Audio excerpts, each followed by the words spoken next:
করেন। কিন্তু এটা আমাদের দেখতেও ভালো, শুনতেও ভালো। কিন্তু কোনোদিন কি এইরকম কাণ্ড ঘটেছে যে নিত্যদিনই কোনো স্বামী তার স্ত্রীর পা টিপে দিয়ে পদসেবা করছে? যদি কোনোদিন কোনো বাড়ির স্বামী স্ত্রীর পদসেবা করে, সেটা দেখতে শুনতে কোনোটাই ভালো লাগে না, হাসির বিষয় হয়ে যায়। কিন্তু মায়েরা, জগৎপতি ভগবান কৃষ্ণ তিনি একদিন রাধারানীর পা টিপে দিচ্ছিলেন। রাধারানী ঘুমিয়ে পড়েছেন। মধ্যরাত, রাত্রির 12টায় রাধারানী নীরবে ঘুমাচ্ছেন।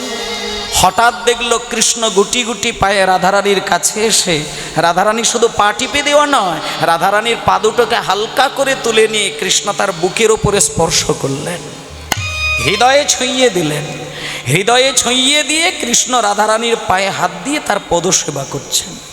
যখনই কৃষ্ণ রাধারানীর পদসেবা শুরু করেছেন, রাধারানীর ঘুমটা ভেঙে গেল, চমকে উঠলেন। হে কি প্রাণনাথ, প্রাণনাথ, তুমি আমার পায়ে হাত দিয়েছো, ছেড়ে দাও, ছেড়ে দাও, তুমি পা ছেড়ে দাও। আমি তোমার পদসেবা করি, লোকে দেখতে শুনতে সবাই ভালোবাসে, কিন্তু তুমি আমার পায়ে হাত দেবে এটা তো ভালো লাগে না স্বামী, তুমি ছেড়ে দাও, তুমি ছেড়ে দাও, তুমি ছেড়ে দাও।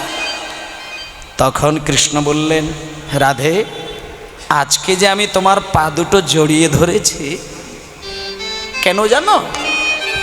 আজকে আমি তোমার পা ধরে পদসেবা করে চোখ থেকে জল দিয়ে তোমার চরণ ধুইয়ে দিয়ে এত কান্নাকাটি করার মূল কারণ হচ্ছে তোমার কাছ থেকে আমি একটা কিছু নিতে এসেছি, তুমি কি আমাকে সেটা দেবে? আচ্ছা মায়েরা, একটু আগে তো বলে দিলাম যে রাধারানী কৃষ্ণকে ভালোবাসতে গিয়ে সবই দিয়ে দিয়েছেন। তা আজকে যদি কৃষ্ণ আবার রাধার চরণ ধরে বলে একটা জিনিস চাইবো, তাহলে রাধারানীর এবার কি দেওয়ার আছে? এইখানেই রাধারানী পাগল হয়ে গেলেন। যখনই কৃষ্ণ বলল কিছু একটা নেবার জন্য এসেছি, রাধারানী কিছুক্ষণের জন্য চোখ বন্ধ করে নীরব হয়ে গেলেন। পরক্ষণেই কৃষ্ণের চোখের দিকে চোখ রেখে বললেন, প্রাণনাথ, আমি তোমাকে ভালোবেসে আমার ইহকাল পরকাল জাতকুল মান সবই তো খইয়ে দিয়েছি। তা আজকে যদি তুমি আমার চরণ ধরে কান্নাকাটি করে কিছু চাইতে আসো, তাহলে আমার দেবার মতো তো কিছুই নেই, তবে একটা জিনিস আছে, সেটা তো তুমি নিতে পারবে না। তুমি নেবে? তুমি নিতে পারবে না? না, তোমার নেওয়ার অধিকার আছে সেটা। যদি তুমি নিতে চাও, নিতে পারো, তাহলে তুমি নিয়ে নাও, আমি হাসি মুখে সেটা দিয়ে দেব। নেবে মধু? শুনে নাও, আমার কাছে থাকার মতন যদি কিছু থাকে একটা জিনিস, সেটা আগে শোনো, তারপরে তুমি যদি নিতে চাও আমাকে বলবে, আমি হাসি মুখে সেটাও দিয়ে দেব। এইবার শুনে নিন কি রয়েছে রাধারানীর কাছে যেটা কৃষ্ণ নিতে পারবে না। আর রাধারানী বলছেন তুমি নিতে পারবে না, তবে হ্যাঁ বললে আমি দিয়ে দেব। শোনো আমার কাছে কি রয়েছে। রাধারানী এইবার কাঁদতে কাঁদতে বলে উঠলেন, দিতে পারি না, সেই জন্য তোমার কাছে অনুমতি নিতে এসেছি। তুমি আমাকে অনুমতি দেবে আমি কটা দিনের জন্য একটু দ্বারকায় যাব?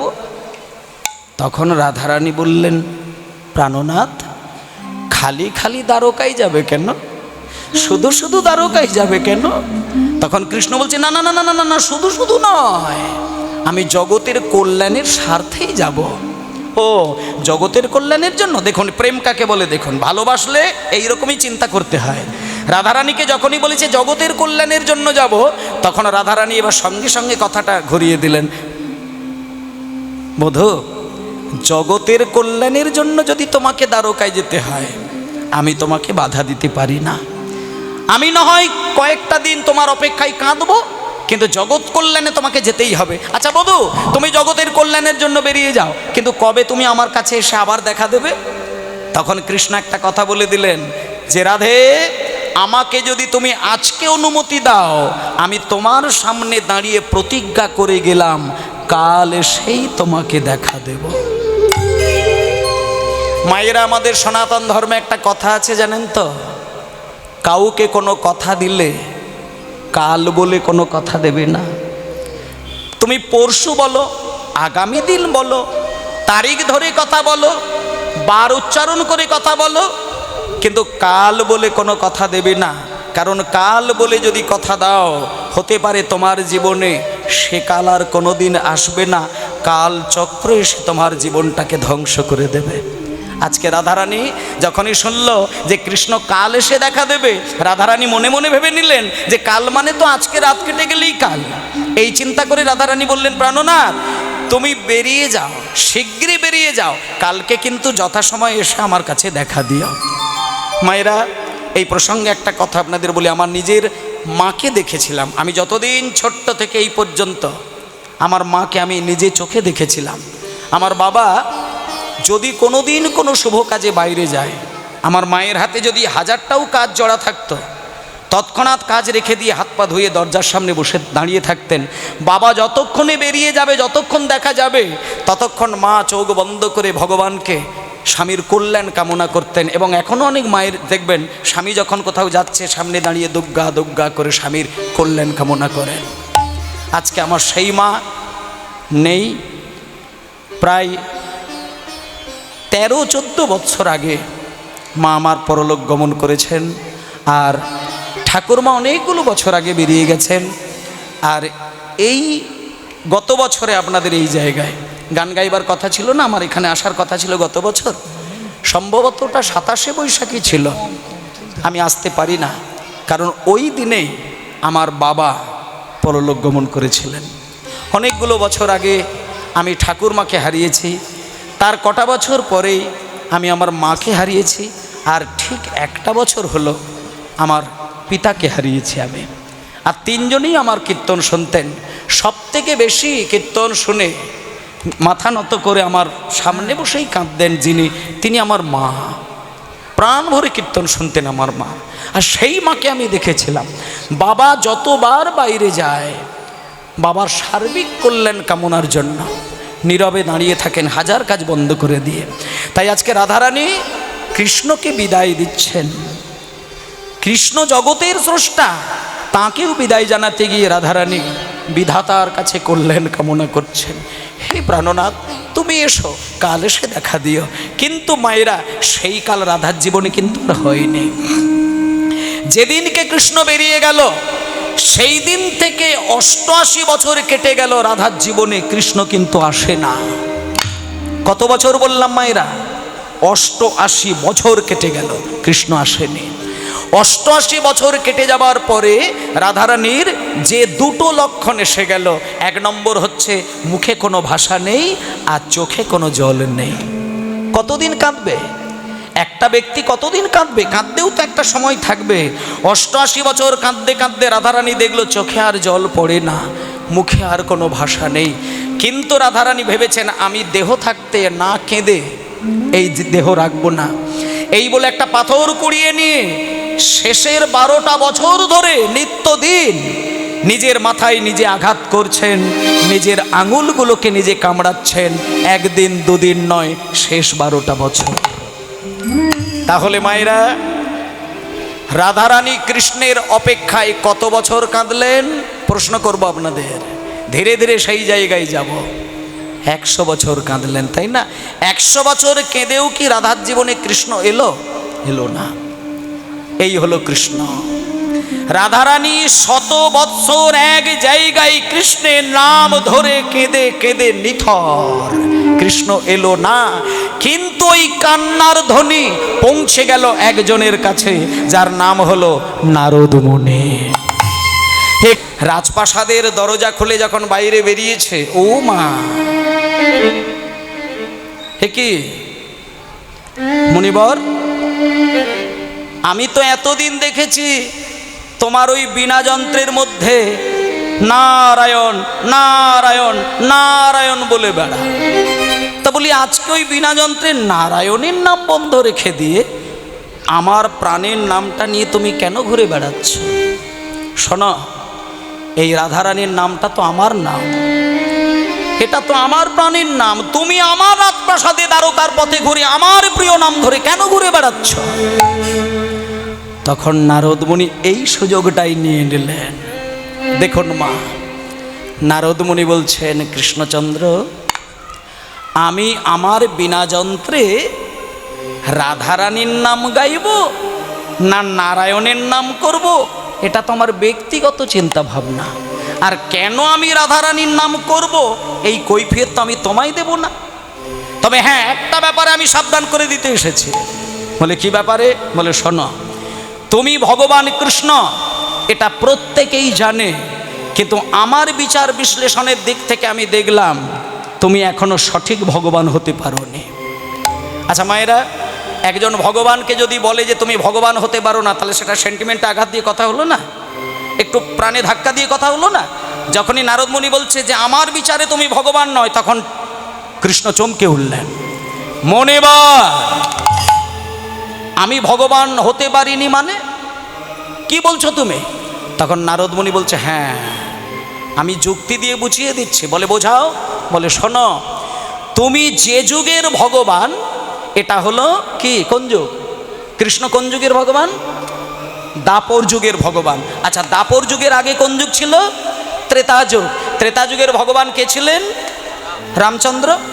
এবার আপনারা এটা জানেন, ত্রেতা যুগে রামচন্দ্র যখন রাবণের সঙ্গে যুদ্ধ করেছিলেন, সেই যুদ্ধক্ষেত্রে যারা যারা মারা গিয়েছিলেন, সেই যুদ্ধক্ষেত্রে একজন মারা গিয়েছিলেন যিনি একনিষ্ঠ রামের ভক্ত ছিলেন, যিনি রামের হয়ে যুদ্ধ করবেন বলে প্রস্তুত, হৃদয়ের মধ্যে একটা রামের ছবি এঁকেছিলেন, সর্ব অঙ্গে রাম নাম লিখেছিলেন, যুদ্ধে নামার আগে রামের চরণধুলো সর্ব অঙ্গে বুলিয়েছিলেন, রামের আশীর্বাদ পরিপূর্ণভাবে মাথায় নিয়েছিলেন, রামকে জয়লাভ করাবেন বলে রামের পক্ষে দাঁড়িয়ে অধর্মের বিরুদ্ধে যুদ্ধ করবেন বলে প্রস্তুত।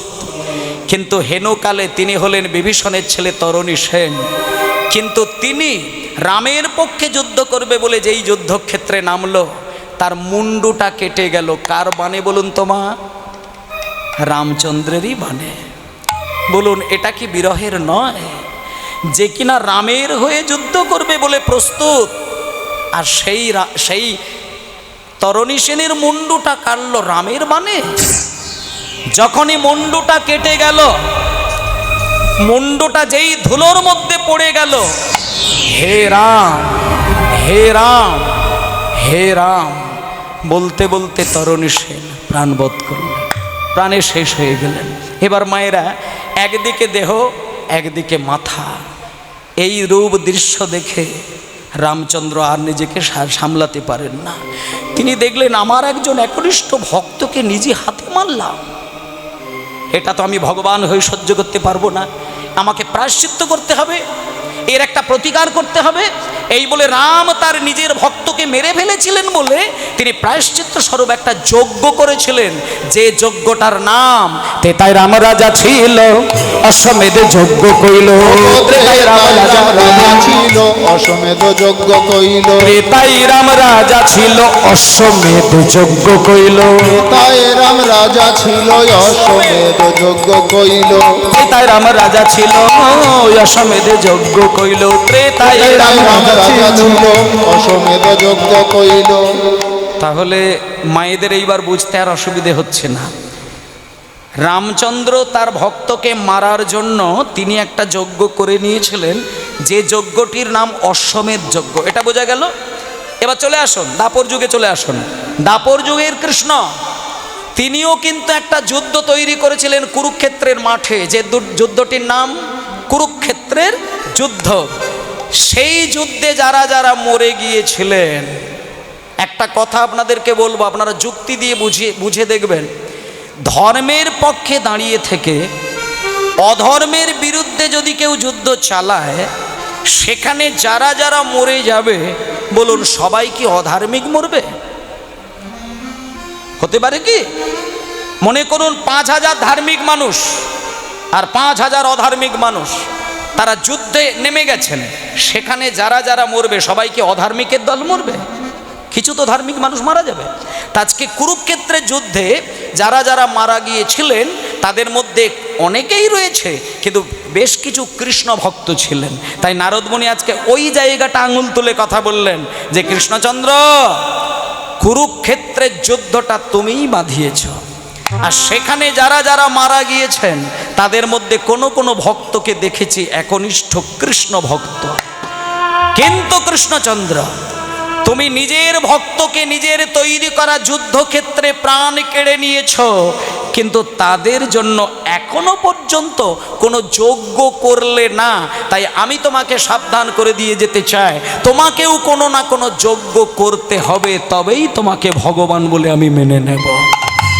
তাই জন্য নারদ মুনি বললেন, তেতাই রাম রাজা ছিল অশ্বমেধ যজ্ঞ কইল। তাই রাম রাজা ছিল অশ্বমেধ যজ্ঞ কইল। তাই রামে রাজা ছিল অশ্বমেধ যজ্ঞ কইল। এইবার তুমি যে যজ্ঞটা করবে, আচ্ছা মায়েরা শুনুন, কৃষ্ণচন্দ্র একটু ভয় লেগে গেলেন। কৃষ্ণচন্দ্র এবার একটু ভয় পেয়ে গিয়ে নারদ মুনিকে বলছেন, মুনিবর তাহলে আমি তো রাজা, আমার তো যজ্ঞ করতে গেলে টাকা পয়সার কোনো অভাব হবে না, আমি মনে করলেই তো যজ্ঞ করতে পারি। তা আমি যদি যজ্ঞ করি সেই যজ্ঞের কি কোনো নাম থাকবে? বলে হ্যাঁ, নাম তো আমি দিয়ে দেবো। বলে কি নাম হবে? তুমি যে যজ্ঞটা করবে সেই যজ্ঞের নাম হবে দান ব্রত যজ্ঞ হবে এবে। হরি হরি হরি হরি যজ্ঞ হবে এবে।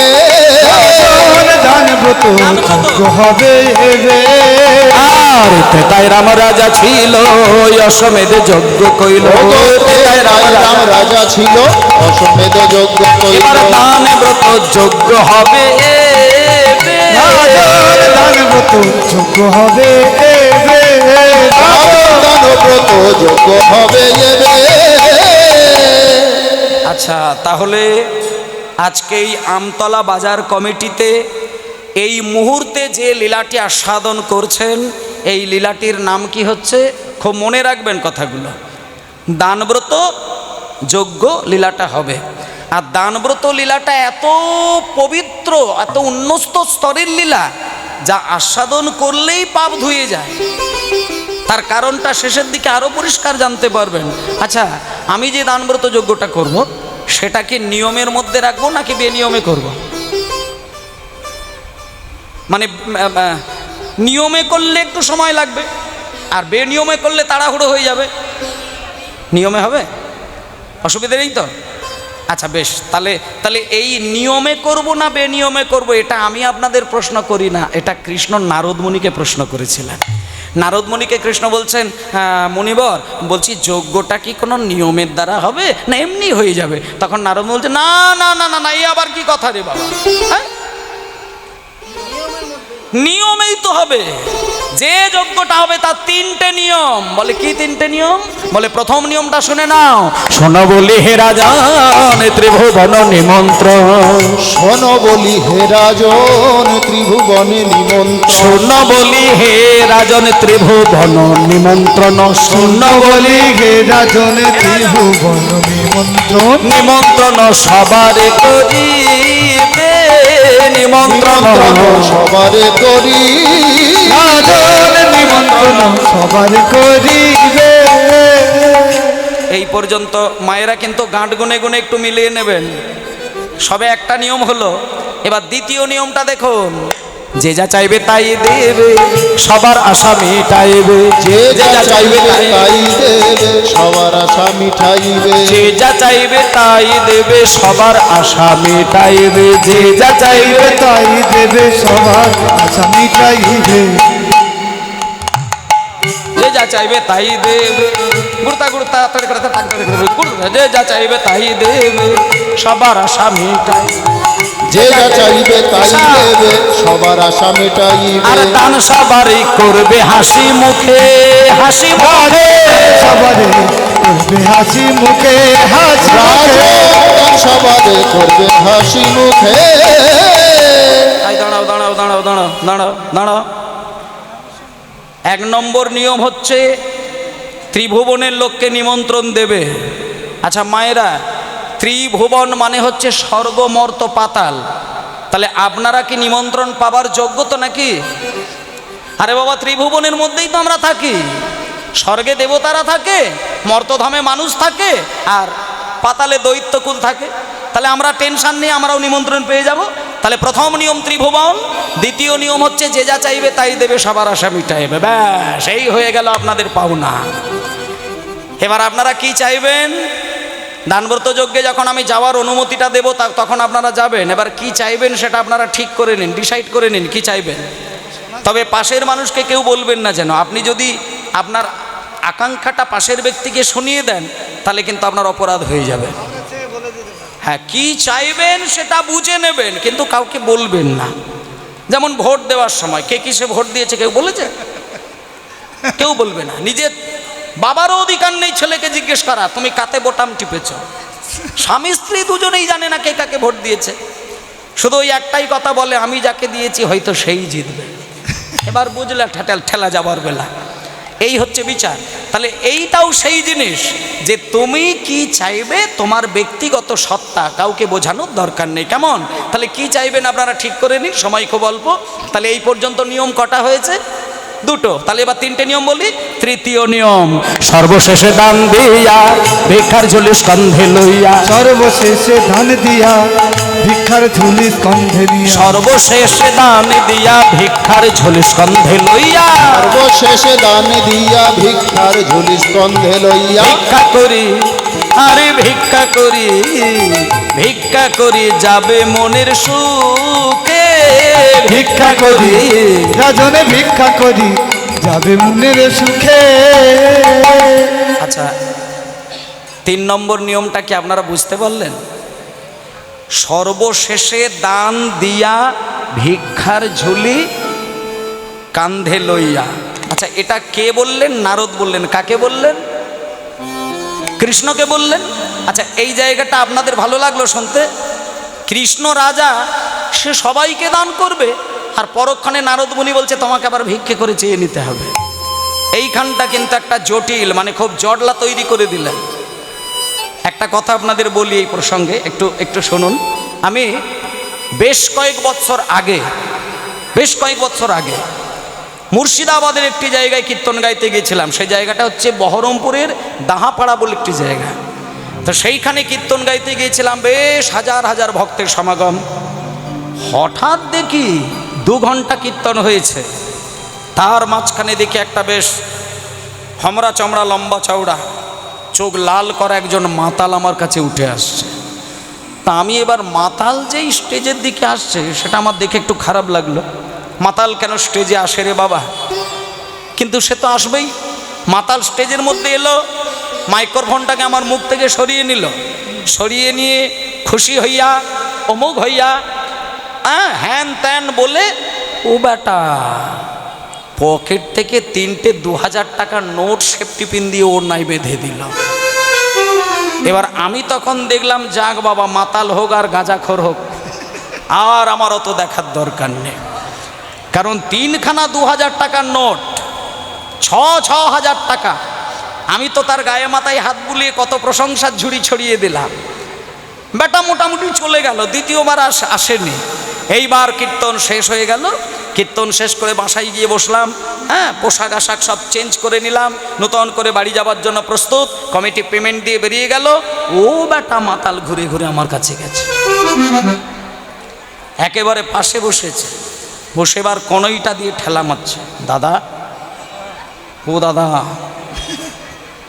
দাদা। আমি বলি কি ব্যাপার, আপনি এরকম কনই দিয়ে ঠেলা দিচ্ছেন কেন? বলে আপনি আমাকে চিনতে পারছেন? বলে হ্যাঁ আমি তো চিনতে পারছি, আপনি তো সেই স্টেজে উঠেছিলেন না? বলে হ্যাঁ আমি তো ওই ব্যক্তি, আমি ওই ব্যক্তি, আমি আপনাকে 6,000 টাকা দিলাম, আমি ওই ব্যক্তি। তবে একটা কথা বলি বাবা, কিছু মনে করবেন না, আপনাকে যে 6,000 টাকা দিলাম না, ওটা আপনি আমাকে ফেরত দেন। আমার তো মাথায় হাত। আমি বলি আসরে গিয়ে খুশি হইয়া, অমুক হইয়া, আর এই 1000 লোকের মধ্যে দিয়ে নাম কিনে নিল, আর গোপনে গোপনে বাসায় গিয়ে নিয়ে নিচ্ছে। বলে তুমি এত লোকের সামনে দিলে আর এখন নিয়ে নিচ্ছ কেন? বলে আসলে বাবা কিছু মনে করবেন না, যখন আপনাকে আমি ওই 6,000 টাকা দিয়েছিলাম না, তখন না আমার ভেতরে আমি ছিলাম না, তখন আমার ভেতরে একজন ছিল, ও দিয়ে দিয়েছে।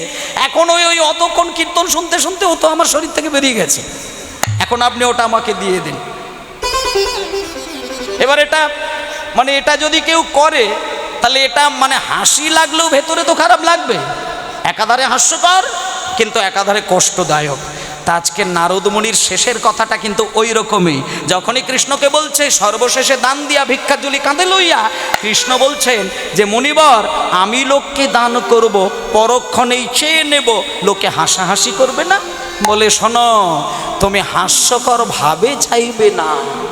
বলে তাহলে কেমন করে চাইবে? বলে মনে করো তুমি কাউকে দান করেছো 1 কোটি টাকা কি 10 লাখ টাকা, কিন্তু তার কাছে যখন তুমি ভিক্ষার জন্য যাবে, তাকে তুমি বলে দেবে, বাবা আমার এই ভিক্ষার ঝুলিতে 1টি টাকা ভিক্ষা দাও। বলি মা 10 লাখ টাকা দান করলাম আর 1 টাকা ভিক্ষে চাইবো কেন? বলে বুঝলে না, কাউকে অধিক দান করে পরক্ষণে মাথা নত করে যদি 1টা টাকা ভিক্ষে করে চেয়ে নেওয়া যায়, তাহলে দানের অহংকার দূরে যাবে। হরি হরি বল। দানের অহংকার দূরে যাবে, অহংকার দূরে যাবে। ওই দান করে ভিক্ষা করলে দানের অহংকার দূরে যাবে। দান করে ভিক্ষা করলে দানের অহংকার দূরে যাবে। ওই দান করে ভিক্ষা করলে দানের অহংকার দূরে যাবে। দান করে ভিক্ষা করলে দানের অহংকার দূরে যাবে।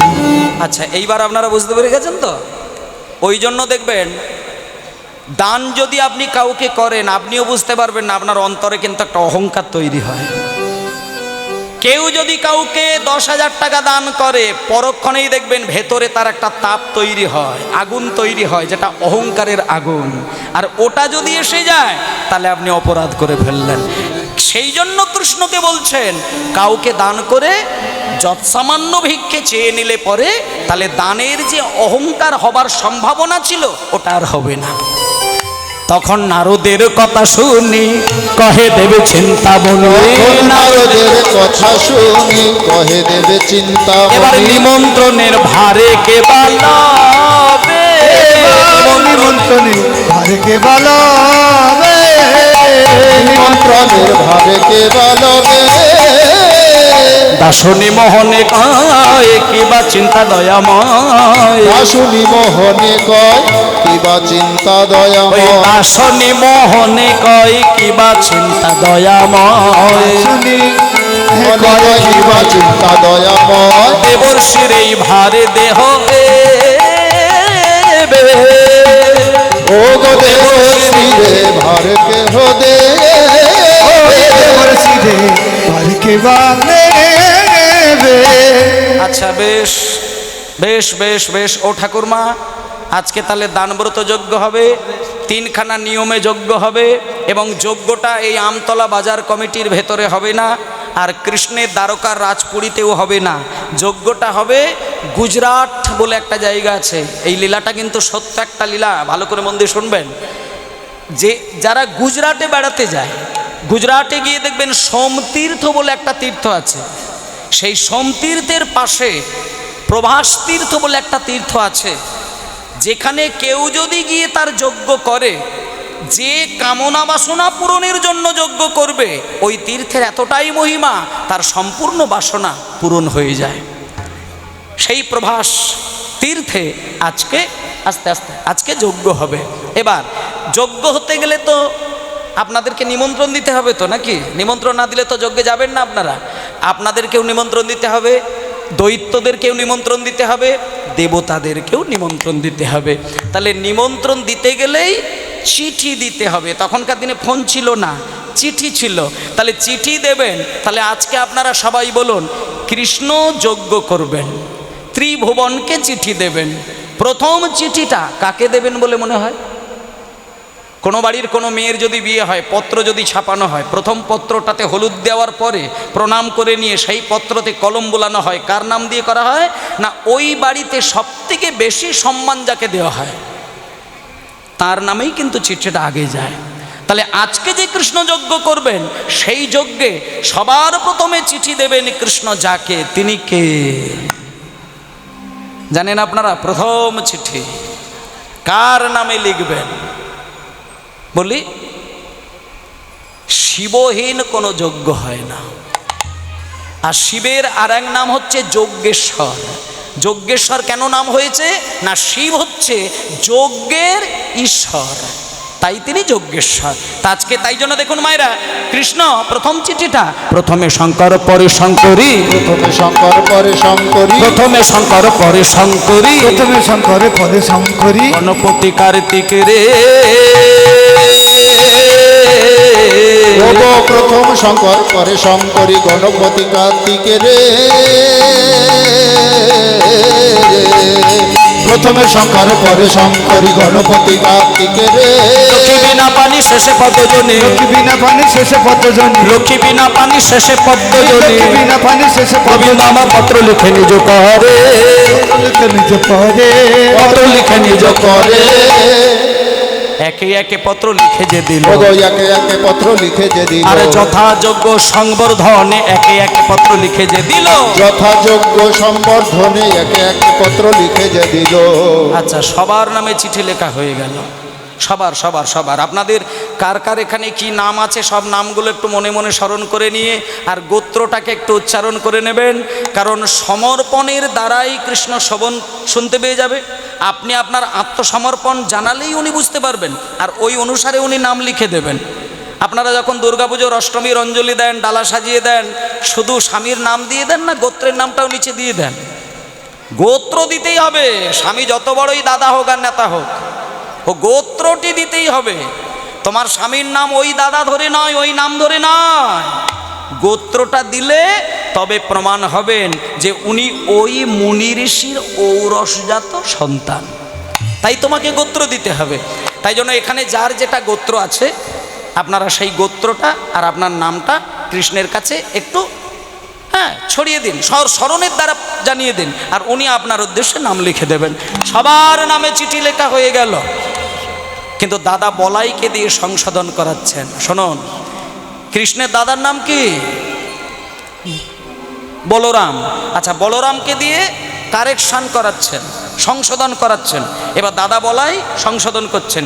সব চিঠি সংশোধন করার পরে এবার দাদা বলাই একটা কথা বলে উঠলেন। কি কথা?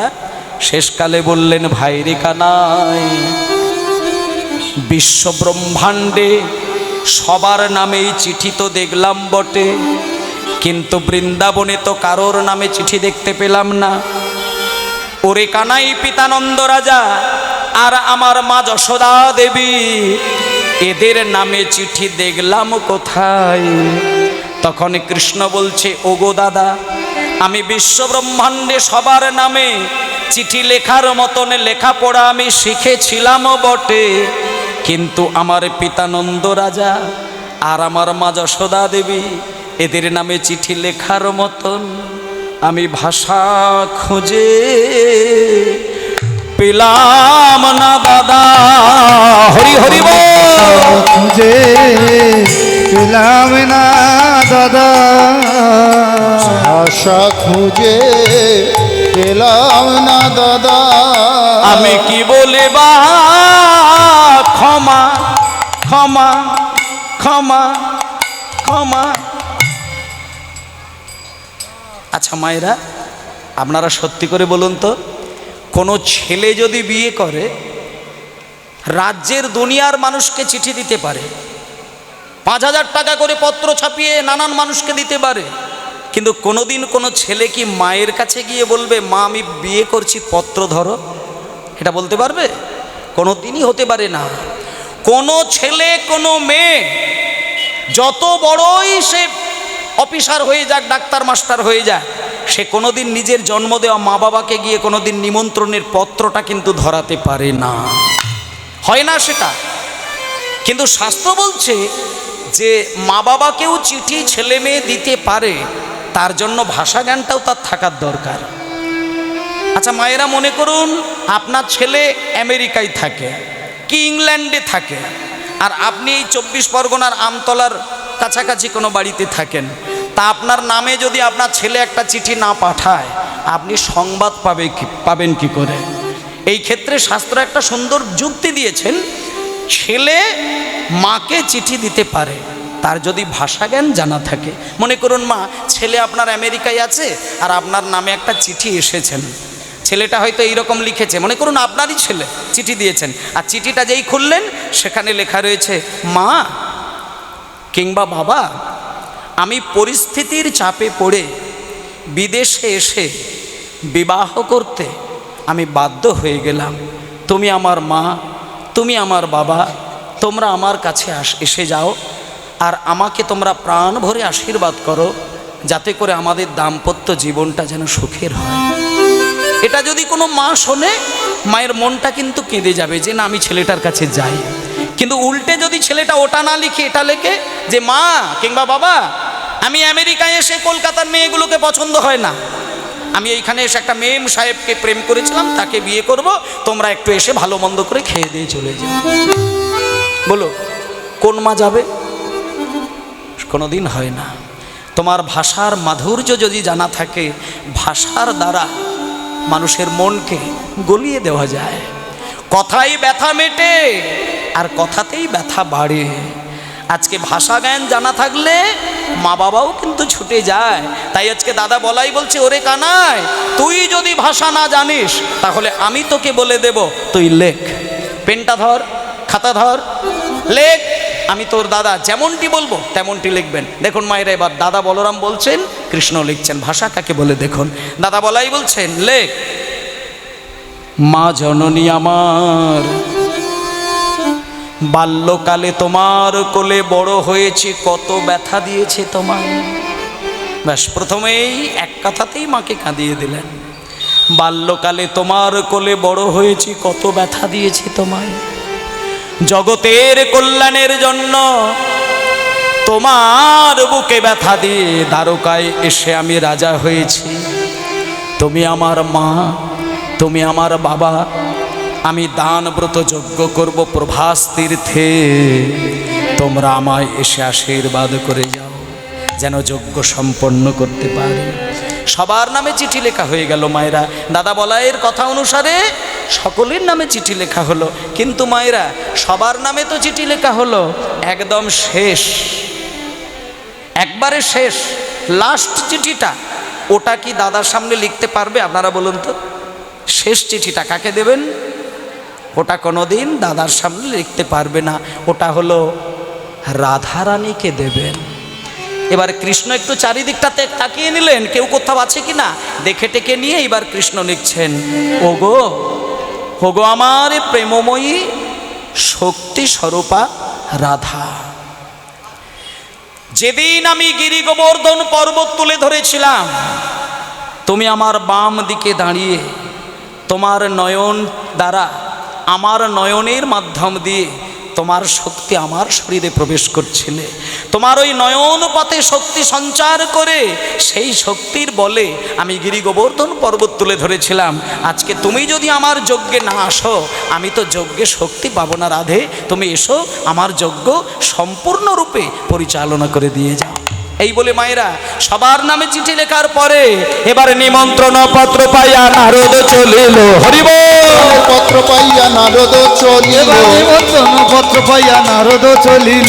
নিমন্ত্রণের পত্র পাইয়া নারদ চলিল, এবার নিমন্ত্রণ পত্র পাইয়া নারদ চলিল। আর কৈলাস ধামেতে আসে উপনীত হইল। কৈলাস ধামেতে আসি উপনীত ওই হইল, কৈলাস ধামেতে আসি উপনীত হইল। কৈলাস ধামেতে আসি উপনীত হলো। আচ্ছা, সবাই মিলে তাহলে আজকে চলেছেন প্রভাস যজ্ঞে। এইবার আর অস্থির নয় মা, প্রভাস যজ্ঞের মণ্ডপটি তৈরি করেছেন স্বয়ং বিশ্বকর্মা। চারদিকে চারটে দরজা, পূর্ব, পশ্চিম, উত্তর, দক্ষিণ। একটা দরজা দিয়ে শান্তরসের ভক্তগণ, আরেকটি দরজা দিয়ে দাস্যরসের ভক্তগণ, আরেকটি দরজা দিয়ে সখ্যরসের ভক্তগণ। সখ্যরসের ভক্তগণ আজকে যাচ্ছেন আর তারা সবাই জয়ধ্বনি দিচ্ছেন। সবাই বলছে, বলো বলো জয় কানাইয়া লাল কি। বাবা বাবা বাবা বাবা বাবা, সুন্দর সুন্দর। আপনারা যে ভাবাবেগের দ্বারা যে উচ্চস্বরে জয়ধ্বনি দিচ্ছেন, শব্দটা ওটাই থাকবে, কিন্তু ভাষাটা শুধু ঘুরিয়ে দেবেন। ভলিউমটা ওটাই থাকবে, কথাগুলো এটাই বলবেন। আমি বলবো বলো বলো জয় কানাইয়া লাল কি। হ্যাঁ, আপনারা ওই জয় ওটা ওটা নয়, আপনারা বলবেন হাতি ঘোড়া পাল কি। বেশ, দেখবেন আমি বলবো বলে বলে যাই কানাইয়া লাল কি, আর আপনারা বলবেন হাতি ঘোড়া পাল কি জয় কানাইয়া লাল কি। হাতি বলতে পারবেন? সবাই বলুন, বলো বলো জয় কানাইয়া লাল কি। হাতি ঘোড়া পালকি, বলো বলো জয় কানাইয়া লাল কি। হাতি ঘোড়া পালকি, বলো বলো জয় কানাইয়া লাল কি। হাতি ঘোড়া পালকি, বলো জয় কানাইয়া লাল কি। হাতি ঘোড়া পালকি, বলো জয় কানাইয়া লাল কি। হাতি ঘোড়া পালকি, বলো নন্দ দুলাল কি। হাতি ঘোড়া পালকি, বলো জয় কানাইয়া লাল কি। হাতি ঘোড়া পালকি, বলো নন্দ দুলাল কি। হাতি ঘোড়া পালকি, বলো নন্দ के आनंद भयो जय कन्हैया लाल की। হাতি ঘোড়া পালকি, नंद के आनंद भयो जय कन्हैया लाल की। হাতি ঘোড়া পালকি, हाथी घोड़ा पाल की। ঘোড়া পাল अरे हाथी घोड़ा पाल की जय कन्हैया लाल की। अरे हाथी घोड़ा पाल की जय कन्हैया লাল কি। আচ্ছা, এই হাতি ঘোড়া পালকি দিয়ে যদি কেউ জয়ধ্বনি দেয় তাহলে কি আর বুঝতে অসুবিধে হলো যে এটা নিশ্চয়ই আমার শ্রীদাম সুদাম আসছে? যেই দরজার সামনে হাতি ঘোড়া পালকি, এবার কৃষ্ণ বুঝে গেল এ বেটা সেই শ্রীদামের দল। এই শ্রীরাম,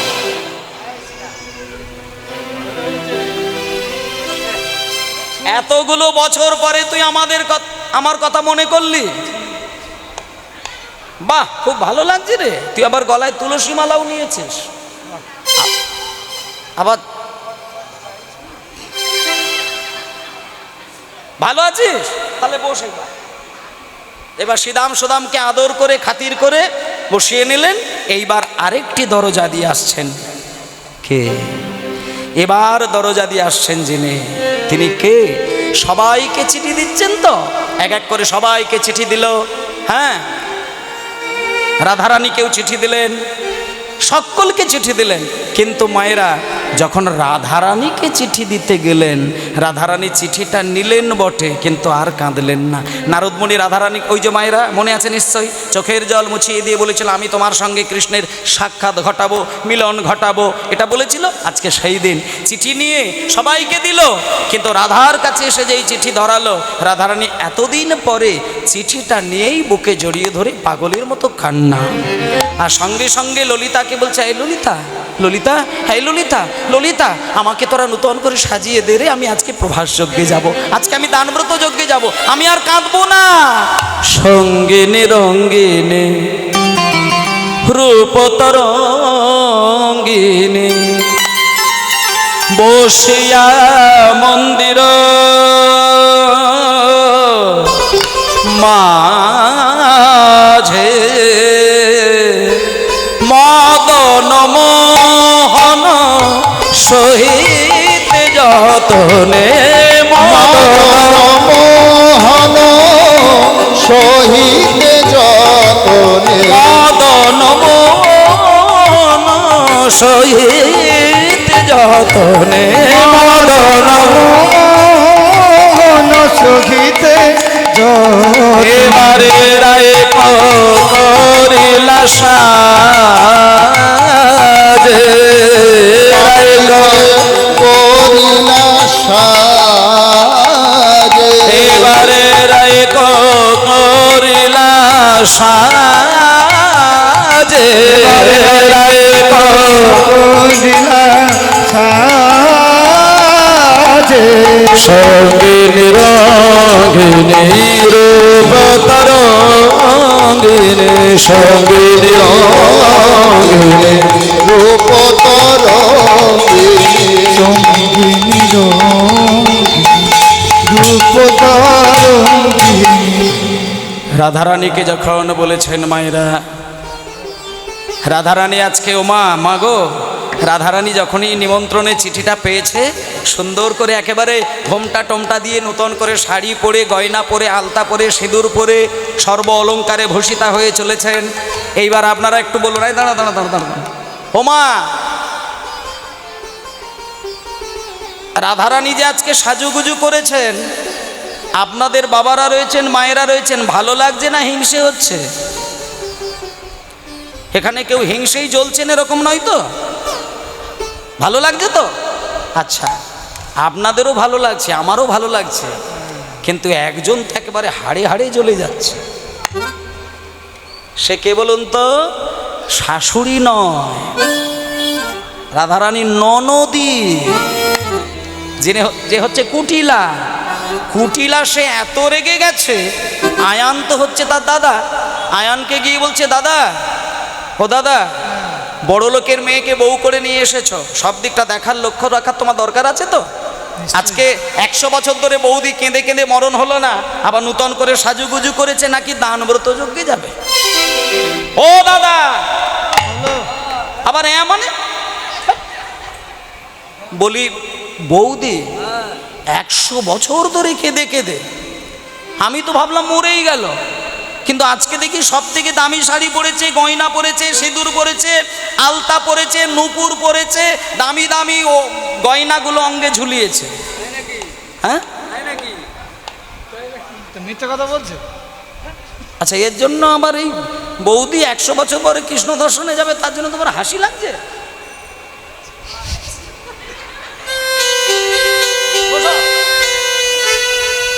এবার আয়ান শিখিয়ে দিচ্ছেন, দেখুন, শুনে নেন।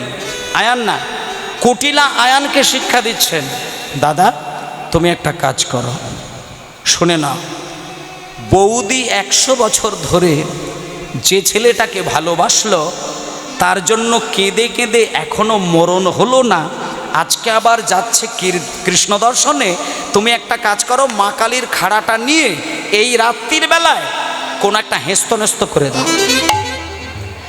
এইবার ননদ বলে কথা, ননদিনী, তার কথাই তো স্বামী একেবারে মা কালীর খাড়াটাকে হাতে নিয়ে চলেছেন কার কাছে? রাধার কাছে। রাধারানীর কাছে গিয়ে বলছে, রাধে। রাধারানী ঘোমটা দিয়ে বলছেন, স্বামী, স্বামী, আপনি এসে গেছেন। আমি তো এতক্ষণে ভাবছিলাম যে আপনার কাছে গিয়ে চরণ দুটো জড়িয়ে ধরে আপনাকে একটা অনুমতি নেব। কোথায় যাবে? স্বামী, আমি আজকে না ওই আমার না ওই কৃষ্ণ দর্শনে যাব। না, যাওয়া হবে না। যাও যাও যাও, ঘরে যাও, ঘরে যাও, বলি ঘরে যাও। রাধারানী সব কথা শোনার পরে বলছেন, প্রাণনাথ, আজকে যদি তুমি আমাকে বাধা দিতে চাও, স্বামীকে বলছেন যে, স্বামী, আজকে যদি তুমি আমায় বাধা দাও, আজকে আমি তোমার কোনো কথাই শুনবো না। শুনবো না মানে? শুনবো না মানে কি? তুমি আমার স্ত্রী, আমি তোমার স্বামী, শুনবে না? তুমি যদি না শোনো, আমি তোমার শাস্তি দিতে পারি। যখনই, এতক্ষণ কিন্তু রাধারানী মাথা গরম হয়নি, যখনই বলছে শাস্তি দিতে পারি, তখন রাধারানীর মাথাটা গরম হয়ে গেল। রাধারানী সঙ্গে সঙ্গে বলে উঠলেন, স্বামী, তুমি আমাকে শাস্তি দেবে? আচ্ছা, তুমি আমাকে ঠিক জানো, চেনো আমি কে? এতদিন যে তুমি আমাকে নিয়ে ঘর করছো, সংসার করছো, তুমি আমাকে ঠিক ঠিক চেনো? যদি না চিনে থাকো, তাহলে আজকে তুমি আমার দিকে ভালো করে চিনে নাও। বলি, চেনো না, চেনো না তুমি যে মোরে, হরিব, চেনো না তুমি যে মোরে, চেনো না, চেনো না তুমি যে মোরে, ছিলাম আমি তোমারই ঘরে, ছিলাম আমি তোমারই ঘরে, ছিলাম আমি তোমারই ঘরে, ছিলাম আমি তোমারই ঘরে, এত বলি হইল অপরূপ, ও গো এত বলি হইল অপরূপ, বলি হইল অপরূপ, রাধিকা ধরিল কালিকা রূপ, ধরিল কালিকা রূপ, রাধিকা ধরিল কালিকা রূপ, রাধিকা ধরিল কালিকা রূপ, রাধিকা ধরিল কালিকা রূপ, কালী হয়ে দাঁড়ালো, কালী হয়ে দাঁড়ালো, আমাদের রাই বিনোদিনী কালী হয়ে দাঁড়ালো, আমাদের তাই বিনোদিনী কালী হয়ে দাঁড়ালো। আচ্ছা, দেখলেন তো মায়েরা, সব ঘটনা কিন্তু ঘুরে গেল। আজকে রাধারানী কি রূপ ধরলো? কালীর। আচ্ছা, কৃষ্ণ কালী হয়েছিল এটা আপনারা জানেন, রাধারানীও একদিন কালী হয়েছিলেন, এটা অনেকেই জানেন না। এই আজকের দিনে রাধারানী কালী রূপ দর্শন করিয়েছিলেন কাকে? তার নিজের পতি দেবতা আয়ানকে। তাহলে আজকে আপনাদের ভাগ্য ভালো, আমাদেরও ভাগ্য ভালো যে আজকের দিনে আয়ানের চরণ ধরে আমরাও একটু রাধারানীর সামনে দাঁড়িয়ে মাকে ডেকে নেব। আজকে আয়ান নিজে রাধারানীর চরণ দুটো জড়িয়ে ধরে কাঁদছেন আর বলছেন, মা তুমি আমার আরাধ্যা দেবী, মা তুমি এতদিন আমার সংসারে স্ত্রী রূপে বিরাজ করেছো, আমি চিনতে পারি না মা, আমায় ক্ষমা করো মা, আমায় ক্ষমা করো মা, আমায় ক্ষমা করো মা। এই বলে বলে আছাড় খেয়ে রাধার চরণ ধরে মাকে ডাকতে লাগলেন। যেহেতু আজকে আয়ান ঘোষ রাধারানীর চরণ ধরে মাকে ডাকলেন, আমরাও প্রত্যেকেই আজকে রাধারানীর চরণ ধরে চলুন একটু মাকে ডেকে নিই। সবাই একটু হাত জোড় করে বসবেন।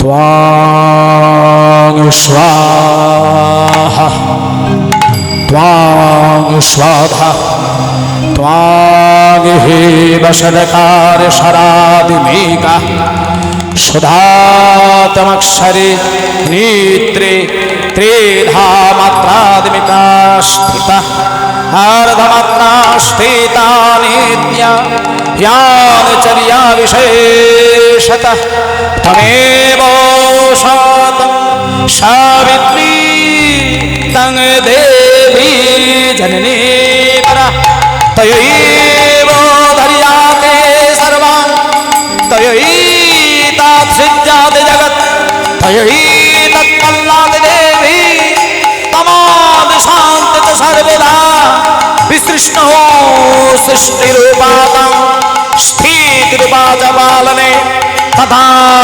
संहृते रूपन्ते जगतो हास जगन्मये महावेद महामाया महामेध महास्मृति महामोहा च भवति महादेवी महेश्वरी भृगिरेस्तञ्च सर्वस्व गुणत्रये विभागिनी कालरत्नेर महोरात्रे महोरत्नेश्वरार्णा लज्जा पुष्टे तथा तुष्टेत्यं शान्ति कान्तिरेव च खर्गने शूले घोरा गतिनी चक्रिणी तथा शंखेन चापेणे बाणभूषों परिधायुधा सम्या सम्मतरा शेष तमेव ज्ञाति सुंदरी परावरणा परमा तमेव परमेश्वरी परावरणा परमा तमेव परमेश्वरी परावरणा परमा तमेव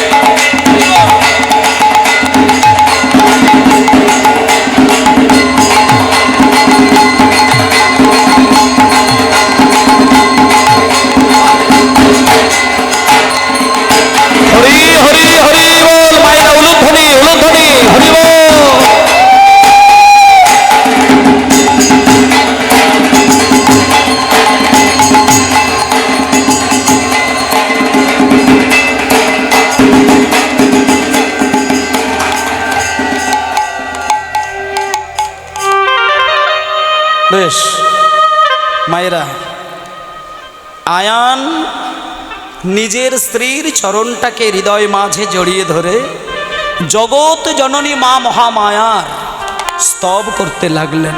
আর আজকেও ওই সুযোগটায় আমরাও কাজে লাগালাম, একটুখানি মায়ের স্তব আমরা ছোট্ট করে শুনলাম। এইবার যদি আপনারা একটু অনুমতি দেন তাহলে একটা মায়ের গান গাইব, যেহেতু মায়ের প্রসঙ্গ, তত্ত্বপূর্ণ গান। একটুখানি মাকে আমরা গানের দ্বারাতেও সেবা করে নেব। চলুন একটুখানি মাকে ডাকি নে। মা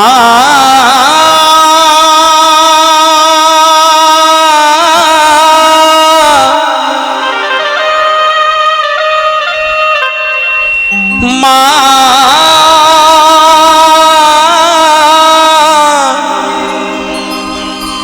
মা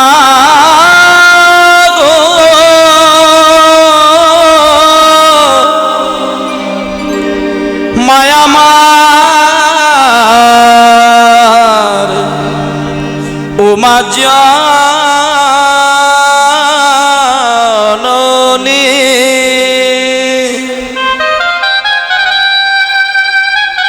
বাহ আরে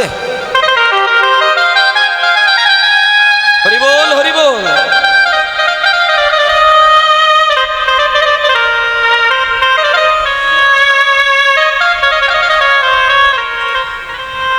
মা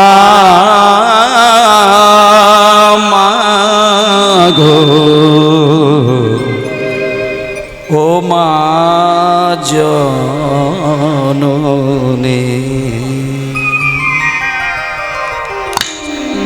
মা তোর চোখের কাজল সারা গায়ে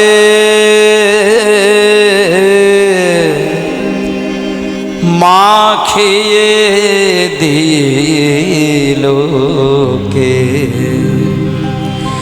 মা তোরে কে পরালো মা তোরে কে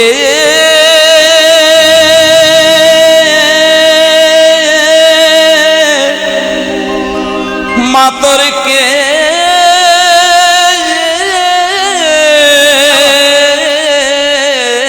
পরালো মা তোরে কে পরালো শ্মশানে চিতার ভস্য তিলকে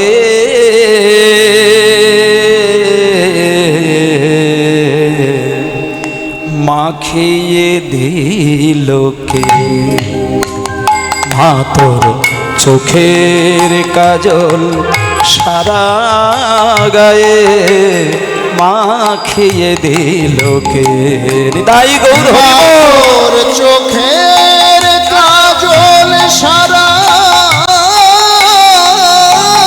গায়ে মাখিয়ে দিল কে মা তোর চোখের কাজল মা সারা গায়ে মাখিয়ে দিল কে এই মা হাড়ের মালা কোথায় পেলি যোগিনী সাজ সেজে এলি হাড়ের মালা কোথায় পেলি মা গো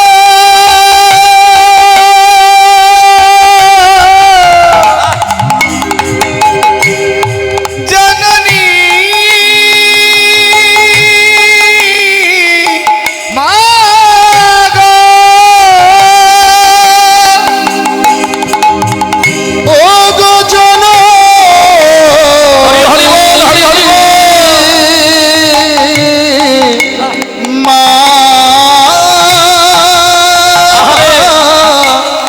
মা গো হাড়ের মালা কোথায় পেলে যোগিনী সাজ সেজে এলি তোর গৌরী নামটি বলে না মা তোর গৌরী নামটি বলে না মা গো গৌরী নামটি বলে না মা তোর হরি বল না মতো মা তোর গৌরী নামটি বলে না মা তোর হরে নীল কে কে কে কে চোখের কাজল হরি বল হরি বল গায়ে মাখিয়ে দিল কে মা তোর চোখের কাজল সারা গায়ে মাখিয়ে দিল কে বাহ! বাহ, বাহ!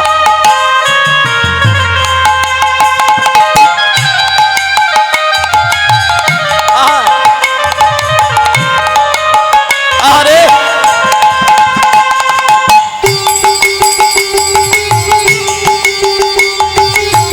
বলিহারি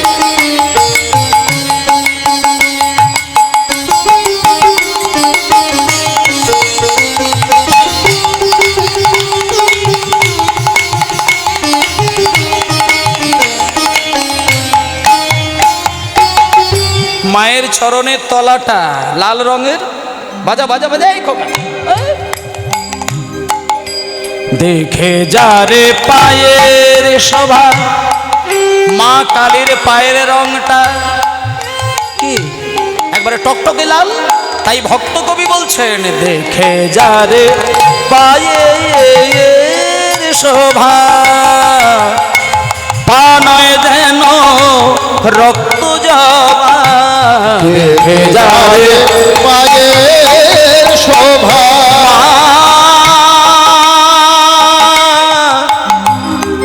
মা গো মায়ামার ও মা জননী জননী। দেখে যারে পায়ের শোভা, পানায় যেন রক্ত জবা। রূপের ডালিকে দেখেছে, রূপের ডালিকে দেখেছে, রূপের ডালিকে দেখেছে সারা ত্রিলোকে। চোখের কাজল সারা মাখিয়ে দিল চোখের কাজল সারা গায়ে। মাখিয়ে দিল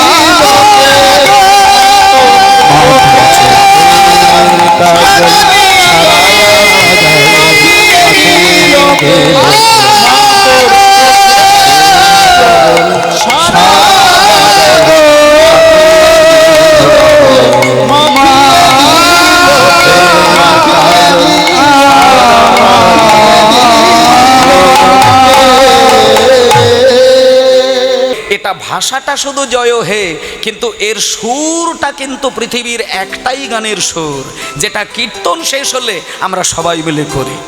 কীর্তন শেষ হয়ে গেলে আমরা সবাই বলি হরি বল হরি বল হরি বল। সবাই বলো হরি বল হরি বল হরি বল হরি বল হরি বল হরি বল হরি বল হরি বল। দাঁড়াও, রবীন্দ্রনাথ ঠাকুর চিন্তা করে নিলেন, আমি যদি জনগণ মন অধিনায়ক জয় হে এটা গাইতে গাইতে শেষকালে যদি হরি বল হরি বল হরি বল হরি বল এটা বলি, তাহলে কেবলমাত্র হিন্দুরা বলবে, আর তো কেউ বলবে না। ওই জন্য উনি কায়দা করে জয় হে শব্দটা প্রবেশ করিয়ে দিয়ে সুরটাকে রেখে দিয়ে শেষে তিনি গেয়ে দিলেন জয় হে জয় হে জয় হে।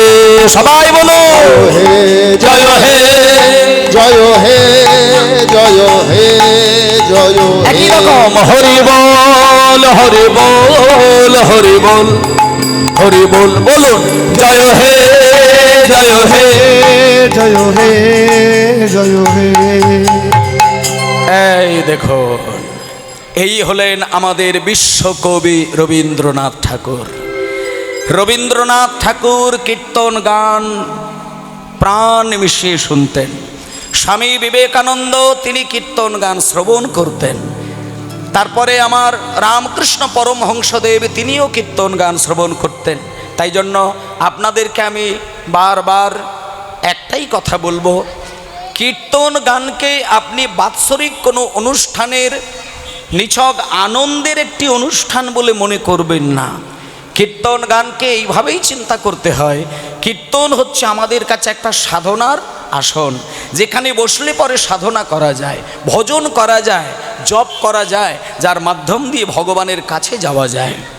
তাই ভক্তমণ্ডলী মায়েরা, ভগবানের সঙ্গে ভক্তের কাছাকাছি হতে গেলে নিজের মধ্যে যোগ সাধনার তীব্রতা থাকতে হবে। আর সেই যোগ সাধনা কলির মানুষ সহজে করতে পারে না বলে আমার মহাপ্রভু একটা সুন্দর কৌশল দিয়ে দিলেন, যে কীর্তন গানের মধ্য দিয়ে তুমি যদি মনটাকে একমুখী করতে পারো, ওই দ্বারাই তুমি ভগবানের সান্নিধ্য পেয়ে যাবে। তাই ভক্তমণ্ডলী মায়েরা, আপনাদের কাছে আমার করজোরে একটাই বিনয়, আপনারা ধীর স্থিরভাবে আজকের যে বিষয়টাই আপনাদের কাছে পরিবেশন করি না কেন, একাদশ ইন্দ্রিয়কে একমুখী করে আস্বাদন করবেন। চক্ষু, কর্ণ, নাসিকা, জিহ্বা, ত্বক, মুখ, পানি, পাদ, পায়ু উপস্থ আর মন, এই একাদশ ইন্দ্রিয় একমুখী করে আমরা চলুন যাই চৈতন্যদেবের চরণে আমাদের মনটাকে বসাই। কেউ অস্থির হবেন না, কেউ চঞ্চল হবেন না, কারণ আমরা সংসারের জন্য কাঁদি না এরকম একজন মানুষও বলতে পারবে না।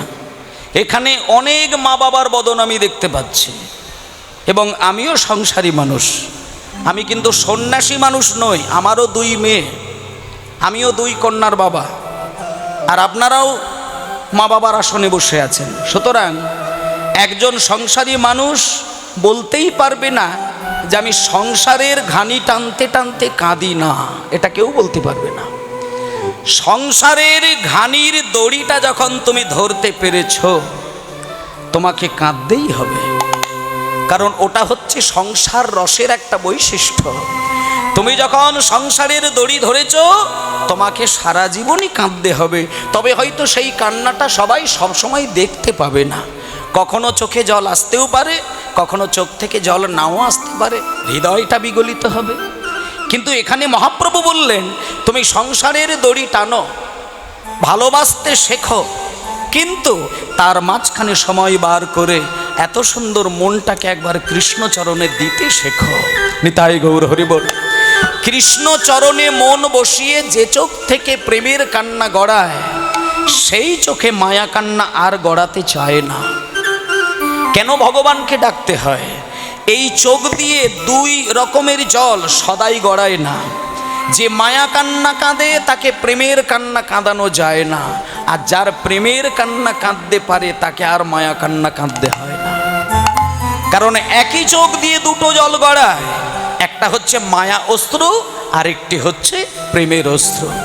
তোমার ছেলে যদি তোমাকে একটা গালি দিয়ে ঘর থেকে বেরিয়ে যায়, দেখবেন ছেলে পুলেরা যদি মা বাবাকে ব্যথা দিয়ে কথা বলে, সেকেন্ডের মধ্যে মা বাবা কেঁদে কেঁদে কয়েক কলসি নয়নের জলে ভাসিয়ে দেয়।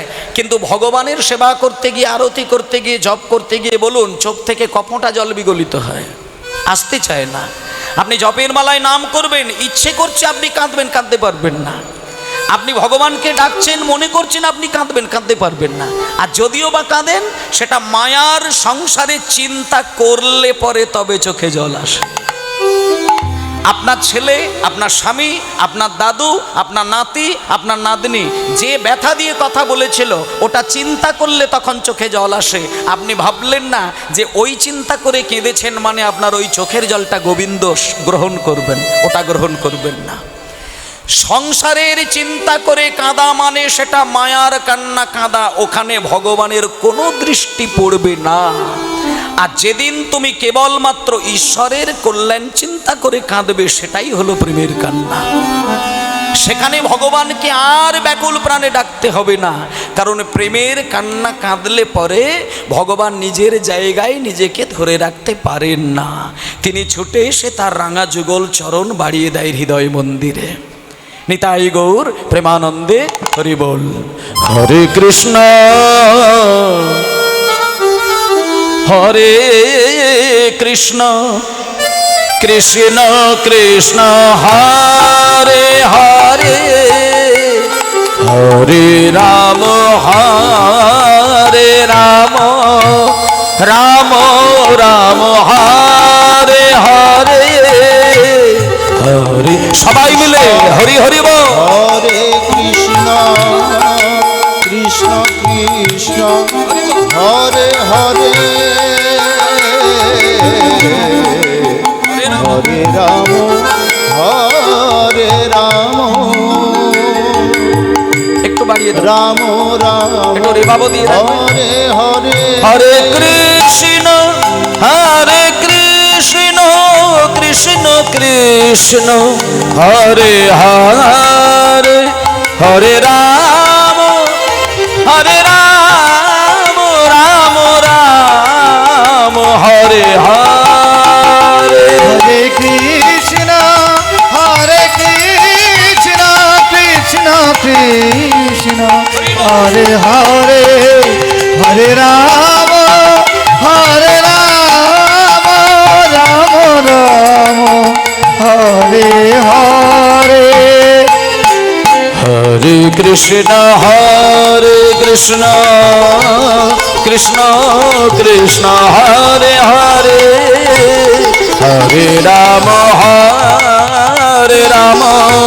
রাম রাম হরে হরে হরে কৃষ্ণ হরে কৃষ্ণ কৃষ্ণ কৃষ্ণ হরে হরে হরে রাম হরে রাম রাম রাম